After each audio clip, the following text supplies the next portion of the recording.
Panel, do you have a phone? Do you eat lunch? Do you work on base? Us too. I have an hour for lunch each day. If I don't bring my own lunch, I have to get in my car, wait in traffic, stand in a long line just for food. By the time I come back, my lunch is over. Some days, I even skip lunch. Skip lunch? As a professional big guy myself, I never skip lunch. With only 1 hour to eat a day and limited availability on base, there's only a certain amount of places that I can go to get my lunch and get back in time for work. Today, we believe we have a solution to both of our problems. 35% of airmen have less than an hour to eat lunch each day. That's less time to decompress, less time to relax, recuperate, and be able to get back to work. Maybe a staff meeting comes up, or you have to fill in for a coworker who suddenly got sick, or an exercise breaks out and now you really can't leave. The Air Force Eats progressive web app will allow consumers to mobilely order food to our on-base food facilities. This is also an order in advance application, so you can select a pickup or delivery option for your lunch. Finally, it's going to be cashless, so all you have to do is input your credit card information and your money will get sent directly from your account to the accounts of the on-base facilities. Behind me, you're going to see a consumer experience of what it would look like if you were actually on the app. So it's going to start off with your restaurant choices. So sir, if you want to order your fish tacos, or ma'am, if you want a nice juicy burger, you can both get that for the day. Following the selection of the restaurant, the menu for the day will show up where you can select all you want for lunch that day, where you'll then pick your pickup or delivery option, and finally that cashless payment system where you put in your information and you'll get that money right to that facility.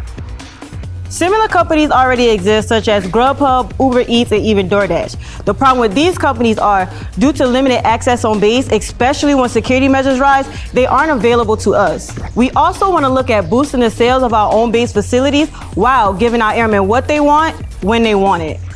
So we wanted to make sure this was actually viable on an Air Force base. So the first thing we did is we went out into the local communities and talked to organizations who already work with the Uber Eats and Postmates of the world to understand the background information and the behind-the-scenes access for when they actually get an order to make sure this would be a capable possibility on an Air Force base.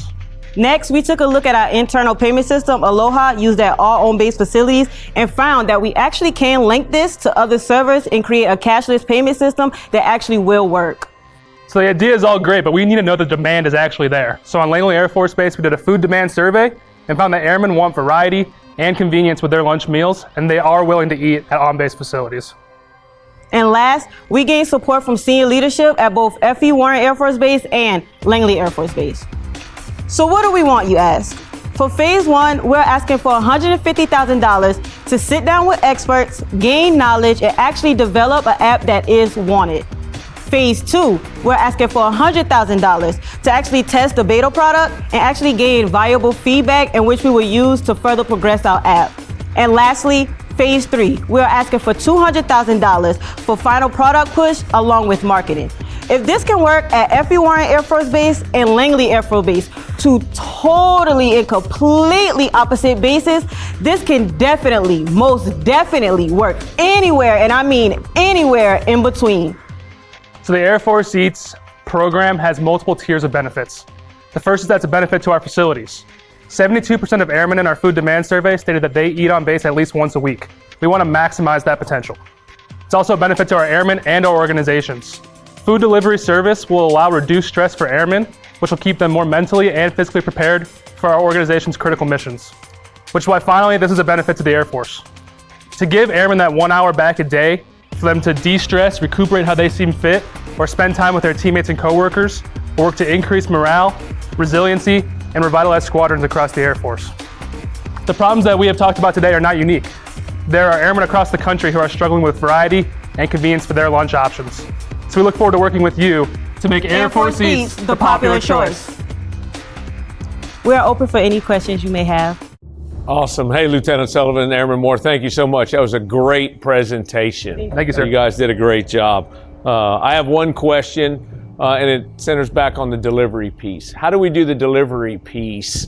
Do we have to hire folks from these food services to be deliverers, or how do you plan on, what's your plan include for that?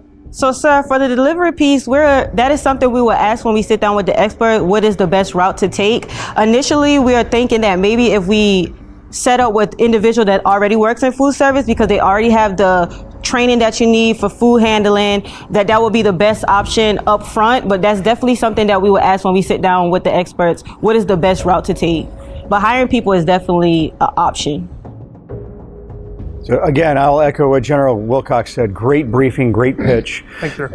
Have you looked at what it would take to get meal card holders into this program for prepaying, and what would that look like? Because that's somewhat different than a credit card option. Yes, sir. So our plan as of now is to prove the concept first with the NAF facilities, and then that's going to take some extra programming, as you stated, for the ESM cards. But we want to prove it in our NAF facilities first, that this is actually a demand and something that we can actually run properly at the food facility. So Okay. that phase 3 would be where that extra programming came in for the ESM cards. All right, super brief. So besides delivery, what do you think your major challenge for getting this implemented is? I believe that marketing obviously is always going to be a challenge. You need to get that word out. You can have a great product, but if people don't know about it and they're not going to use it, then it's just a great product and it's not going to help us out at all. We also need to make sure that our facilities that are incorporated in this program are trained and well equipped and well staffed to house these great orders. Our end goal is to have, an increase in sales and an increase in these orders, and we want to make sure that our facilities can handle that internally. Thanks. So great brief as well, and you guys did an awesome job. Just kind of going on that thread a little bit, how about the delivery and response times as you're working with marketing and then the expectation management? Have you thought through that? No, ma'am, not necessarily as the thought time. We did come up with certain time slots for which we will deliver. Obviously, you don't want to order food and get it an hour later. That's something that we don't want, but that goes back into the manning. If you have enough people, that's definitely something that we can cover. Did that answer your question? Yeah, thank you. Teammates, great presentation. Thank you, I love sir. the energy. Come out here getting it done. Clear, understand what you're getting after. But you caught my attention somewhere when you talked about resiliency. Can you explain to me a little bit more on how you're saying that this would enhance resiliency for our airmen? Yes, sir. So, great question first. But my point there was that if we can give airmen an hour back where they would normally be traveling to their lunch or waiting in these long lines, if we can give that time for them to spend it with their friends, to de-stress and get there alone time as they need it, it's going to allow them to mentally recuperate and get back into the action. There's times I know personally where I have to miss a lunch break, or I have to, we have a meeting that comes up, something that pops up, and that day then becomes a little more cluttered. It's not to the nth degree, but to be able to give them that time for them to do what they need to do to be prepared for that afternoon or the next week or that next challenge is what we're looking forward to do. Great job, and I'm just excited and happy that you're even thinking about that and you're applying it that way. So good on you guys for that as well. Thank Yes, sir. Any other questions? Great job. Thanks, guys.